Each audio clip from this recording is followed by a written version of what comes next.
नंदुरबार जिल्ह्यातील आदिवासी लहान विद्यार्थ्यांचा शिक्षणासाठी 20 फूट खोल दरीवरील झाडाच्या फांदीवरून प्रवास करतानाचा धक्कादायक प्रकार उघडकीस आलाय। नंदुरबार जिल्ह्यातील अक्कलकुवा तालुक्यातील केलखेडी गावाला पूलच नसल्याने 400 ग्रामस्थांना झाडाच्या फांदीवरून जीवघेणा प्रवास करावा लागतोय। जिल्ह्यात मुसळधार पाऊस सुरू असल्याने सर्वच नदी नाल्यांना पूर परिस्थिती निर्माण झाली आहे आणि अशातच शिक्षणासाठी 20 विद्यार्थी दररोज या झाडाच्या फांदीवरून तात्पुरत्या स्वरूपात बनवलेल्या पुलावरून जीवघेणा प्रवास करतात।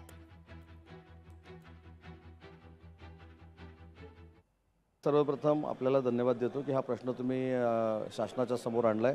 मी स्वतः त्याचं तुमच्याकडून ब्रीफिंग घेऊन तात्काळ त्या मंत्री महोदयांशी चर्चा करेन आणि अशा पद्धतीची परिस्थिती जर असेल तर त्या विद्यार्थ्यांना या परिस्थितीतून बाहेर काढण्यासाठी महाराष्ट्र शासन त्यांच्या सोबत आहे। ही असं जर असेल तर ही घटना अतिशय गंभीर आहे, परंतु याची माहिती घ्यावी लागेल। काय आहे नक्की, कुठल्या भागामध्ये आहे, कधीपासून आहे, का व्यवस्था नाही, तर निश्चितपणे या विषयावरती संबंधित अधिकारी तिथल्या लोकांशी बोलून यावर आम्हाला व्यवस्थित बोलता येईल। नंदुरबार जिल्ह्यातला एक महत्त्वाचा प्रश्न होता। जवळपास 400 वस्ती असलेली एक गाव आहे, तिथून 20 विद्यार्थी झाडाच्या फांदीवरून पूल म्हणून वापर करून 20 फूट जी खोल दरी आहे त्याच्यावरून प्रवास करतायत। 400 ग्रामस्थ प्रवास करतात। नाही असं असेल निश्चित त्या बाबतीमध्ये माहिती घेऊ, दखल घेतो। मी आत्ताच जिल्हाधिकाऱ्यांशी बोलतो आणि त्या संदर्भामध्ये तात्काळ काय कारवाई करता येईल ते करतो। मी स्वतः ते चित्र बघितल्याबरोबर तात्काळ ते तसंच्या तसं राज्याच्या पीडब्ल्यूडी विभागाला पाठवलेलं आहे आणि त्यांना हे सांगितलेलं आहे की तात्काळ आपण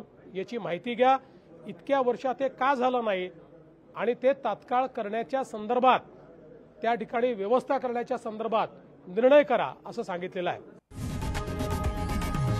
लोकशाही मराठी ऐका, पहा, जागरूक रहा।